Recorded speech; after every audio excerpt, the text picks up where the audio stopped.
Assalamualaikum warahmatullahi wabarakatuh. Ya, jadi pada rekaman Zoom meeting saat ini, Ibu akan menjelaskan mengenai materi menulis artikel, opini, atau esai yang nantinya ini akan menjadi tugas ujian akhir semester pada mata kuliah Bahasa Indonesia. Oke, kita harus mengetahui terlebih dahulu dalam pembelajaran bahasa Indonesia, ada 4 keterampilan berbahasa, yaitu membaca, menyimak, menulis, dan berbicara. Nah, pembuatan artikel opini atau esai ini nanti bertujuan supaya bisa melengkapi 4 keterampilan ini, yaitu membaca, menyimak, menulis, dan berbicara. Eh, nah, jadi terutama di sini keterampilan menulis ya. Menulis itu menjadi kegiatan dalam menuangkan gagasan, pikiran, dan perasaan seseorang ke dalam bahasa tulis agar mudah dipahami oleh orang lain. Nah, jadi pada intinya ketika kalian di sini menulis ya, kalian harus mampu di sini menyampaikan pesan apa yang ingin kalian sampaikan kepada pembaca seperti itu. Jadi tulisan yang berhasil itu ya tulisan yang dengan mudah dapat dipahami oleh pembaca atau orang lain. Lalu situasi yang harus diperhatikan sebelum menulis. Jadi di sini ada 3 situasi ya yang harus kalian pahami terlebih dahulu dalam memulai ya proses penulisan. Yang pertama, tujuan menulis. Jadi kalian harus tahu dulu apa tujuan kalian menulis begitu. Jadi perubahan apa yang diharapkan. Jadi di sini melihat dampak yang akan ini ya terjadi pada diri pembaca begitu. Jadi apakah kalian bertujuan untuk memberikan informasi atau mempengaruhi atau hanya menghibur begitu ya. Nah, itu tujuan menulisnya apa? Itu dapat ditentukan. Lalu yang kedua, keadaan dan tingkat kemampuan pembaca. Nah, di sini bisa melibatkan kelompok usia, lalu dari golongan terpelajar atau tidak terpelajar, pebisnis atau bukan. Nah, itu juga harus dapat kalian pahami terlebih dahulu begitu ya, sebelum memulai penulisan. Lalu di sini yang berikutnya keadaan yang terlibat dalam penulisan seperti waktu, tempat kejadian atau peristiwa, masalah yang memerlukan solusi gitu ya. Jadi setiap tulisan yang baik itu biasanya tidak hanya eh, menuangkan apa masalahnya begitu ya, tetapi juga bisa memberikan argumen ya berupa solusi yang tepat untuk memecahkan permasalahan yang ada seperti itu. Kemudian di sini ada juga tujuan menulis yang lain menurut Tarigan. Yang pertama, tujuan penugasan. Nah, jadi di sini seseorang menulis itu karena diberi tugas, begitu ya, sebagaimana mahasiswa diberi tugas oleh dosen untuk ini ya, menulis begitu. Kemudian yang kedua, tujuan altruistik. Di sini membantu pembaca untuk memahami suatu masalah atau peristiwa. Kemudian yang ketiga, tujuan persuasif. Di sini tujuannya untuk mempengaruhi pembaca agar dia yakin ya, ikut meyakini apa sih gagasan atau ide atau argumen yang dituangkan oleh penulis. Lalu yang keempat, tujuan informasi. Jadi penulis menuangkan ide, gagasan dengan tujuan memberi informasi, keterangan kepada pembaca. Kemudian yang kelima, tujuan untuk menyatakan diri ya, self-expressive purpose. Nah, jadi di sini memperkenalkan atau menyatakan diri sang pengarang kepada pembaca. Nah, ini biasanya jenis tulisan esai begitu ya. Esai-esai untuk mendaftar beasiswa. Nah, itu biasanya untuk menyatakan diri. Jadi diceritakan apa kekurangan, apa kelebihan dari diri penulis begitu ya, supaya pembaca atau reviewer mengetahui begitu ya bagaimana sih ininya ya kualitas dari pelamar tersebut begitu. Kemudian ada juga tujuan kreatif ya. Nah, ini untuk dapat bisa mencapai nilai-nilai artistik, nilai-nilai kesenian. Nah, ini biasanya bentuknya fiksi atau biasa berbentuk seperti dalam bentuk prosa ya, seperti cerpen, novel, roman, atau berbentuk puisi ya, seperti lirik lagu gitu ya, sajak. Nah, itu tujuannya tujuan kreatif. Lalu yang ketujuh, tujuan untuk memecahkan masalah. Nah, tulisan di sini eh, berisi penjelasan gitu ya untuk memberikan kejelasan kepada pembaca tentang bagaimana cara memecahkan suatu masalah. Nah, dari ketujuh tujuan menulis ini, setidaknya kalian bisa menuangkan ide gagasan kalian ini. Yang pertama sebagai tujuan penugasan, tujuan altruistik, tujuan persuatif, tujuan informasi, dan yang satu lagi langsung loncat ke nomor 7 ya, tujuan pemecahan masalah untuk menyatakan diri dan kreatif itu tidak perlu ya. Jadi di sini 1, 2, 3, 4, dan 7. Jadi tulisan kalian harus ini ya, disesuaikan dengan tujuan apa yang ada begitu. Kemudian adapun jenis-jenis tulisan. Di sini ada eh, bersifat fiksi dan non-fiksi. Nah, kalau fiksi di sini berdasarkan imajinasi, hayalan, namun tetap berpijak pada gagasan nyata. Jadi sebetulnya meskipun ini ya berupa imajinasi atau hayalan, tetapi tetap ya namanya penulis itu dia punya pengalaman gitu ya. Nah, jadi gagasan nyata tersebut ini berdasarkan pada pengalaman yang pernah mungkin dialami oleh penulis begitu ya. Nah, ini biasanya untuk membentuk seperti cerpen, novel, roman, begitu ya, sajak, lirik, atau nyanyian. Jadi misalnya ketika kalian mendengar ada orang menyanyikan lagu Patah Hati, nah mungkin di situ juga berdasarkan pengalaman gitu ya, baik pengalaman diri sendiri atau misalnya pengalaman sahabatnya atau pengalaman dari orang-orang yang ada di sekitarnya, begitu. Lalu yang kedua, di sini jenis non-fiksi. Ini harus berdasarkan data dan fakta. Nah, sehingga di sini tulisan yang termasuk non-fiksi ini biasanya bentuknya reportase, seperti laporan berita, lalu esai, artikel, opini, dan kolom. Jadi di sini harus ada data dan fakta. Begitu. Yang berikutnya jenis tulisan opini sering ditemukan dalam bentuk cetak surat kabar, majalah, ya, atau media elektronik lainnya ya seperti e-newspaper, e-jurnal, atau e-magazine. Nah, di sini eh, ya dituangkan ya dalam bentuk ini ya, dalam bentuk argumen, tapi tetap harus disertai dengan bukti. Nah, buktinya ini berupa data atau fakta, jadi berdasarkan kenyataan apa adanya begitu. Namun tetap kalau opini ini memang harus dibumbui dengan argumen yang kuat. Nah, argumennya ini untuk apa? Untuk bisa memengaruhi keyakinan dari diri pembaca, sehingga tulisan opini ini dibandingkan dengan karya ilmiah yang ilmiah mungkin yang sudah kalian telaah ya dalam bentuk tugas akhir atau skripsi. Nah, tulisan opini ini lebih bersifat subjektif ketimbang ini ya tulisan yang berbentuk seperti tugas akhir ya karena itu memang benar-benar objektif. Jadi tulisan ini bersifat lebih subjektif begitu.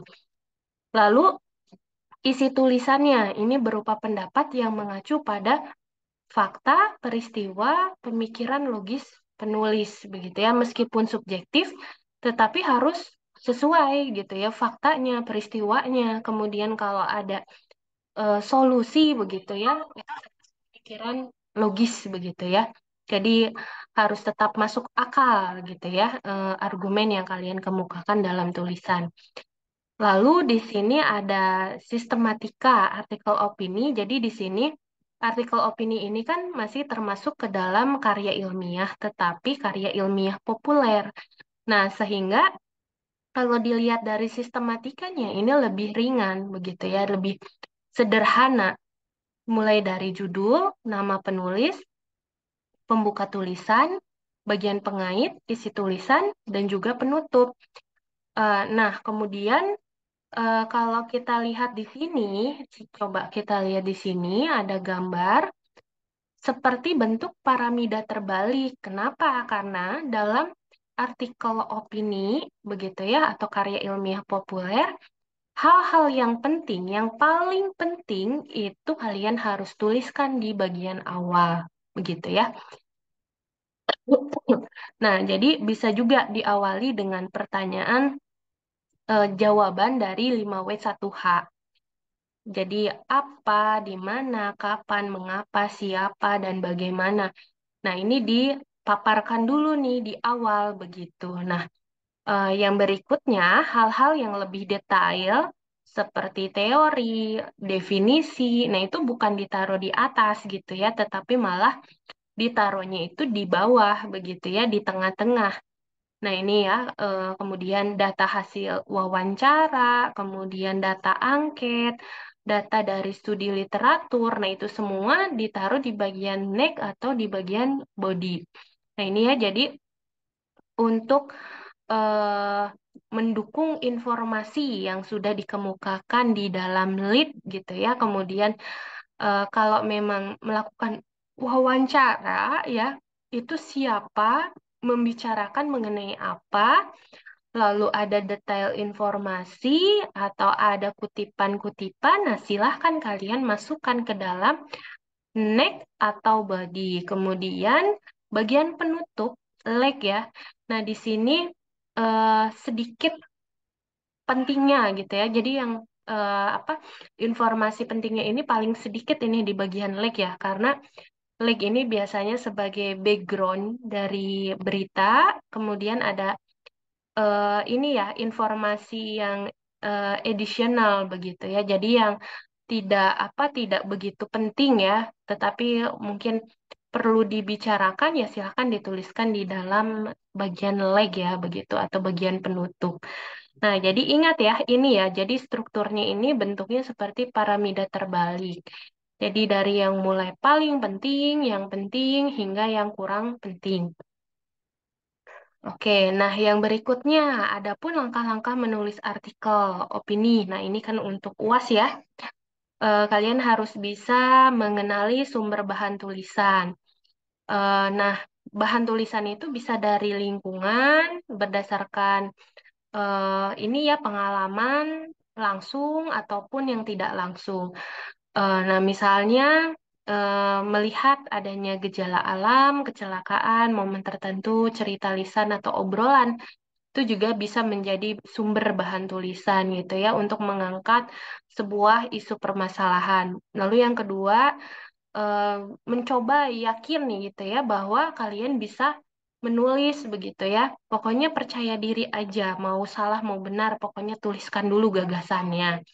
Kemudian yang ketiga, nah ketika kalian menulis, menulislah seperti halnya kalian sedang bercerita kepada teman, kepada orang tua. Nah, itu gimana kali cara kalian bercerita? Tetapi ini kan bentuknya tidak lisan ya, tetapi dalam bentuk tulisan. Jadi apa yang ada di benak kalian dituliskan saja dulu. Masalah nanti untuk membenarkan kalimatnya apakah sudah efektif, kemudian EYD-nya apakah sudah sesuai dengan pedoman begitu ya. Nah, pokoknya eh, itu urusan nanti ya. Yang penting idenya dituangkan saja dulu begitu. Karena kan nanti ada tahap untuk merevisi gitu ya, mendapatkan masukan dari teman, kemudian kalian revisi gitu ya.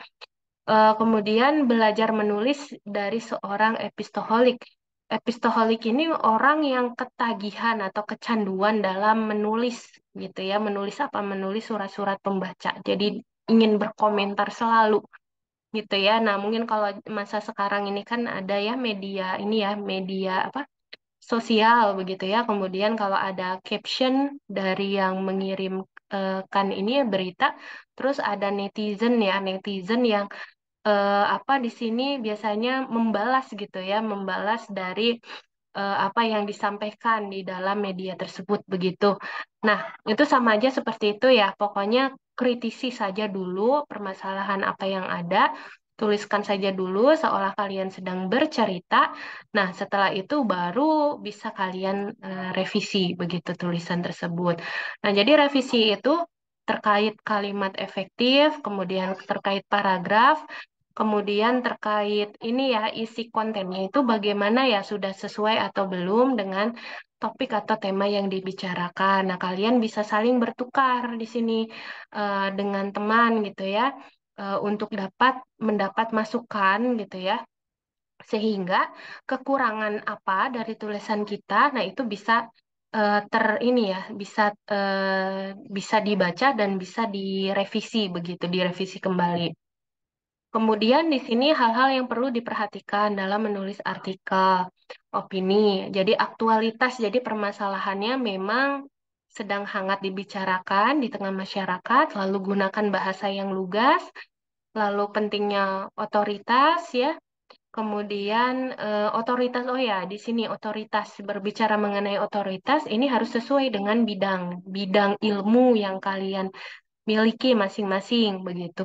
Kemudian bahasa harus menggunakan bahasa yang populer. Karena apa? Karena tujuannya di sini ini ya dari tingkat kepengetahuan itu ditujukan untuk masyarakat umum ya kalau artikel opini ini. Lalu yang kelima, gunakan skill menulis apapun yang dimiliki saat ini. Nah, asal bisa menulis kalimat yang orang lain mengerti itu sudah cukup. Nah, tetapi nanti untuk tugas UAS, nah itu harus bisa sebagaimana mestinya begitu ya, harus disesuaikan. Ejaannya harus benar, tanda baca harus benar, kalimat juga harus efektif begitu. Jadi tidak boleh seperti membuat candi ya, satu malam selesai, kumpulkan. Tidak seperti itu, tetapi silahkan kalian menulis dengan cara berproses. Jadi harus nanti ya bisa dikritisi oleh teman yang lain itu untuk mendapatkan bagaimana sih komentar, baru kalian revisi, baru terakhir ini menurut kalian sudah layak, silahkan nanti dikirimkan ketika jadwal pengumpulan untuk UAS begitu. Oke, ini langsung saja di sini Ibu akan jelaskan juga terkait format tugas. Nah ya, jadi di sini eh, ada tugas ya. Yang pertama, ini untuk menulis karya ilmiah populer atau artikel opini ya. Di sini kalian harus mengumpulkan gagasan, riset, dan wawancara. Ini boleh dikerjakan sebanyak maksimal satu kelompok 2 orang ya, 2 orang. Tetapi kalau misalnya di dalam kelas ini jumlahnya jumlahnya lebih satu begitu ya dari 2 orang itu eh, ini bisa ditambah satu begitu ya, bisa ditambah 1 orang berarti 3 orang. Nah ini kemungkinan dalam satu kelas ada satu kelompok yang 3 orang begitu ya. Nah tetapi kalau 3 orang pun ini harus fair ya dengan yang 2 orang. Nah sehingga nanti ada jumlah kata yang harus ditambahkan dalam artikel begitu. Nanti Ibu jelaskan ya sistematika penulisan artikel. Di sini Ibu akan jelaskan dulu mengenai ininya ya tugas gagasan riset dan wawancara karena ini harus dikumpulkan juga dalam lampiran keseluruhan tugas UAS ya begitu. Nah, jadi di sini tulisan apa yang harus dibuat yaitu mengenai inovasi dan solusi pada permasalahan pencemaran lingkungan, baik itu air, udara ataupun tanah. Ini bisa dipilih salah satunya, ditinjau dari bidang teknik sipil begitu ya. Jadi misalnya ya penanggulangan sampah menjadi material bangunan, atau bisa juga kalau bukan sampah ya, bisa juga misalnya eh, ini pencemaran apa ya, misalnya air begitu ya, drainase yang tersumbat begitu ya. Eh, itu juga bisa ya dijelaskan dari bidang teknik sipil atau pencemaran udara karena adanya proyek pembangunan. Itu juga boleh saja begitu. Yang penting di sini nanti kalian tuliskan apa topiknya. Nah, ini berarti harus sudah mengerucut lagi di antara air, udara, tanah mana yang mau dibahas dan berdasarkan apanya. Lalu dijelaskan alasan memilih topik, lalu dituliskan judul ya. di sini dalam bentuk frasa begitu ya. Nah, jadi di sini judul dalam bentuk frasa. Diingat bukan bentuk kalimat, jadi tidak boleh ada predikat begitu ya.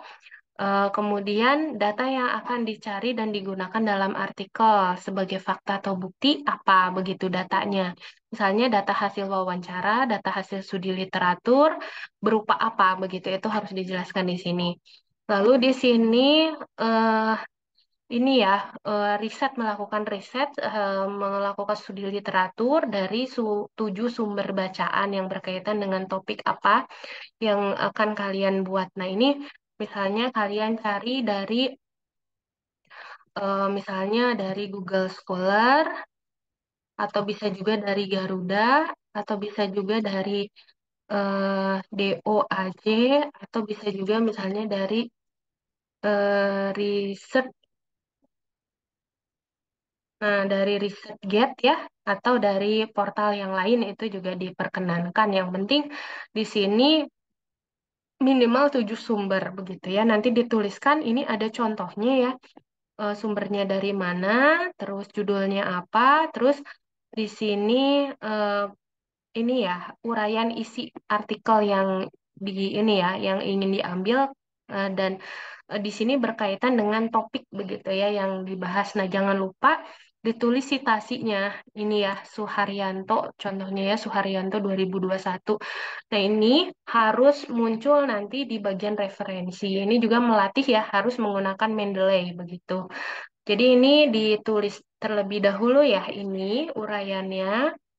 Lalu di sini yang berikutnya wawancara. Nah, jadi karena ini harus berdasarkan data atau fakta, nah kalian tidak perlu ya datanya itu menghitung, mengukur atau apa namanya mencoba begitu ya, membuat begitu ya, tidak seperti itu, tapi boleh berdasarkan hasil wawancara, boleh dengan dosen, boleh dengan praktisi, boleh dengan akademisi, boleh dengan tokoh masyarakat, boleh dengan pekerja, pokoknya yang kalian rasa orang-orang tersebut ini layak menjadi narasumber dan memahami apa yang ingin kalian tanyakan begitu. Nah, jadi di sini tulis 6 pertanyaan, minimal 6 pertanyaan mengandung unsur 5W1H. Jadi boleh lebih, kalian kembangkan lagi. Lalu kriteria informan nanti dituliskan di sini, ini nanti akan dilampirkan ya untuk tugas UAS. Oke, jadi kurang lebih seperti itu. Nah, lalu di sini Ibu jelaskan terkait sistematika penulisan artikel. Jadi ini yang dikumpulkan ya untuk UAS atau nanti ada ini ya sistematikanya tersendiri di sini. Nah, ini ya untuk UAS Bahasa Indonesia karya ilmiah populer. Nah, yang pertama judul. Nah, judul ditulis 7 sampai 10 kata, ditulis Times New Roman ukuran 12 bold. Lalu ini nama penulis, 2 penulis ya atau maksimal 3 penulis. 3 penulisnya itu bila dalam satu kelas tadi ya sudah dijelaskan bila dalam satu kelas itu eh, ini ya jumlahnya lebih begitu ya kalau misalnya eh, dua misalnya ada 25 mahasiswa berarti di situ kan harusnya ini ya lebih satu ya berarti ada satu kelompok yang berjumlah mahasiswanya ini 3 orang begitu. Nah, jadi Ibu jelaskan dulu, ini kan ada jumlah kata, kemudian ada font, ada ini ya aturan-aturannya. Jadi kalian harus ikuti ya ini. Nah, jadi kalau misalnya hanya dikerjakan dengan 2 orang, nah di sini misalnya bagian pendahuluan harus ditulis sebanyak 200 kata. Kalau 3 orang berarti ditambah 100 kata. Jadi intinya ditambah ini aja pembaginya ya. Jadi semua harus menulis intinya gitu. Tidak boleh ditulis hanya oleh 1 orang. Kalau seperti itu nanti yang tidak menulis ini tolong dilaporkan saja bahwa tidak ikut mengerjakan begitu ya. Jadi nilai UASnya 0 seperti itu. Lalu pada bagian ini ditulis dengan huruf Times New Roman 12 spasi 1,5 justify jadi rata kanan kiri dengan gaya penulisan lurus. Nah, lurus berarti tidak boleh menjorok ya di sini. Jadi nggak boleh begini. Nah, tidak boleh menjorok, jadi harus lurus. Bagian pendahuluan dalam artikel disebut juga sebagai lead ya. Nah, lead di sini berarti yang tadi ya, ingat segitiga ininya yang terbalik tadi atau piramida, bentuk piramida terbalik tadi ya. Jadi yang bagian pentingnya itu kalian tuliskan di bagian pendahuluan ya 5W1H. Lalu satu artikel ini mulai dari judul sampai di bagian penutup ini maksimal 10% ya tingkat plagiarismenya atau dari hasil similarity checking bisa menggunakan duplichecker.com, turnitin.com, plagiarism X atau bisa juga menggunakan aplikasi yang lain yang penting valid begitu ya maksimal 10%. Hasil pengecekan harus dilampirkan yang menunjukkan hasil persentasenya dalam lampiran begitu. Kemudian yang ini bagian pembahasan. Jadi kalau ada teori, ada data hasil wawancara dan lain sebagainya, silahkan kalian masukkan di bagian pembahasan. Jadi bukan di atas begitu ya. Ini harus ada gambar, grafik, tabel yang disertakan dengan deskripsi yang jelas. Jadi nggak boleh ini ya, misalnya ini tulis tabel satu, tapi nggak dijelasin gitu ya. Jadi harus dijelaskan, misalnya berdasarkan tabel satu data bla bla bla terdapat dua variabel yang diteliti yaitu variabel udara dan tanah dengan jumlah persentase masing-masing sekian dan sekian. Oleh karena itu didapatkan informasi bahwa jumlah misalnya ya di sini pencemaran tanah itu lebih besar daripada udara yaitu sebesar 95% misalnya seperti itu ya. Jadi harus dijelaskan sejelas-jelasnya di sini ya data-datanya. Lalu di bagian pembahasan juga harus menawarkan solusi yang out of the box ya. Kemudian ini ya, ini juga kalau kalian tampilkan adanya gambar, diagram grafik, ini harus bentuk asli, tidak boleh bentuk screenshot. Nah, ini juga belajar ya membuat grafik yang bagus ya, begitu.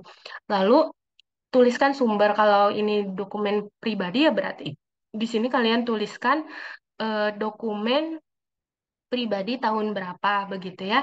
Lalu di sini hasil wawancara ditulis dengan cara parafrase bukan dalam bentuk kutipan langsung. Gunakan footnote untuk menulis penjelasan narsum. Nah, ini ya, ini ada contohnya, ini ada footnote angka satu di sini. Ini menunjukkan ke sini ya, misalnya ditemui pada hari bla bla. Jadi ada penjelasannya, silakan tuliskan. Lalu di sini ditulis sepanjang 2000 kata. Nah, 2000 kata. Kalau 3 orang berarti tambah 1000 ya, berarti 3000 kata. Begitu ya, kalau 2 orang ya hanya 2000 kata. Pembahasan harus tuntas, citasi ditulis menggunakan APA style. Oh ya, di sini kan ini 2000 ya. Berarti kalau ada yang menulis lebih boleh, tapi tidak boleh kurang. Begitu ya, karena nanti akan dicek juga. Lalu di sini ini ya, penulisan citasi harus jelas ya. Ini menggunakan APA style. Ini contohnya menurut Wulandari 2023 bahasa adalah bla bla bla atau ditulis di belakang dalam kurung Wulandari 2023. Jadi kalian harus menggunakan Mendeley begitu. Lalu di sini sumber yang digunakan minimal 10 sumber. Nah, 80%-nya itu dari jurnal dalam 3 tahun terakhir begitu. Jadi kalau 10 sumber berarti 8 sendiri itu dari jurnal. Nah, sisanya dua itu boleh dari web ya atau boleh dari buku begitu ya. Yang penting ada 10 sumber. Gunakan bahasa Indonesia yang baku, kalimat yang efektif, paragraf yang padu sesuai aturan EYD 5. Lalu bagian penutup, bagian ini ditulis sebagai simpulan dan saran, masukkan dalam satu paragraf. Jadi ini harus ditulis dalam satu paragraf. Penutup bukan pengulangan kalimat. Jadi dia tidak juga berisi informasi baru. Kalau ada informasi baru, silahkan kalian tambahkan di dalam bagian pembahasan, begitu ya. Jadi bagian ini menjawab permasalahan apa dan solusinya apa, intinya sih seperti itu di bagian penutup, ditulis sepanjang 500 kata, atau kalau bertiga ditambah 250 kata. Jadi satu orang bisa menulis sampai 250 kata, begitu. Lalu referensi. Nah, referensi ini menggunakan APA style. Kalian harus menggunakan Mendeley supaya bisa tersusun secara alfabetis dan sistematis. Jadi di sini sumber yang ada ditulis di bagian referensi itu harus tercantum di dalam badan artikel, begitu pula sebaliknya. Oke, nah lalu di sini untuk UAS, ini yang harus kelengkapan yang harus dilampirkan. Lampirkan link YouTube hasil video. Nah, jadi nanti selain kalian mengumpulkan artikel, kalian juga harus mengumpulkan ini video ya, video penjelasan secara lisan isi materinya atau konsepnya itu sama dengan yang dituliskan di dalam artikel begitu. Lalu lampirkan hasil screenshot plagiarisme maksimal 10%, lampirkan hasil transkripsi wawancara dalam bentuk question and answer, jadi tanya jawab, tanya jawab, tanya jawab seperti itu.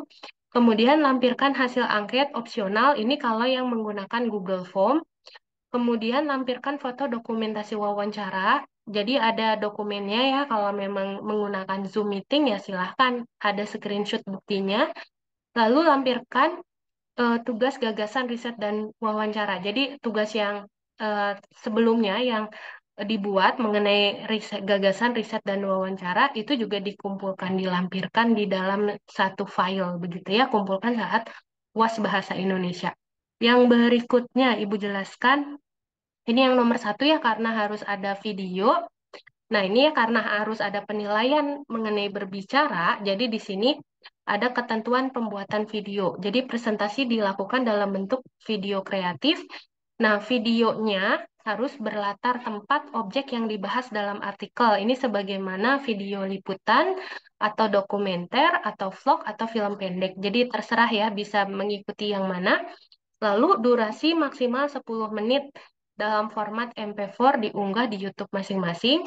Jadi nanti linknya aja yang diberikan, yang penting itu sudah bisa dicek dan bisa diakses begitu. Video direkam dengan posisi horizontal, jadi tidak potret ya. Jadi di sini bentuknya horizontal. Video direkam dan diedit sesuai kreativitas masing-masing. Video tidak berbentuk rekaman Zoom meeting, jadi tidak ini ya, tidak bentuk yang seperti ini yang sedang kalian tonton ya. Jadi tidak bentuk Zoom meeting atau Google Meet atau aplikasi sejenis lainnya.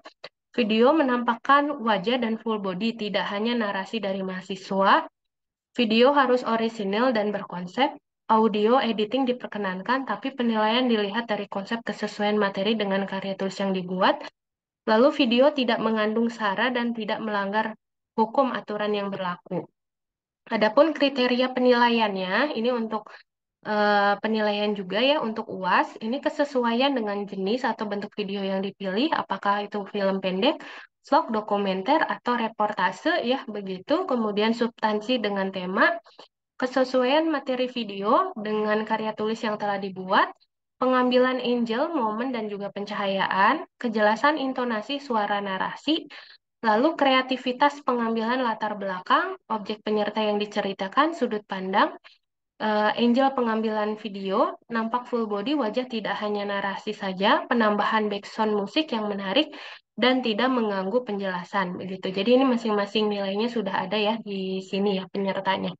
Oke, itu saja mungkin yang dapat Ibu sampaikan.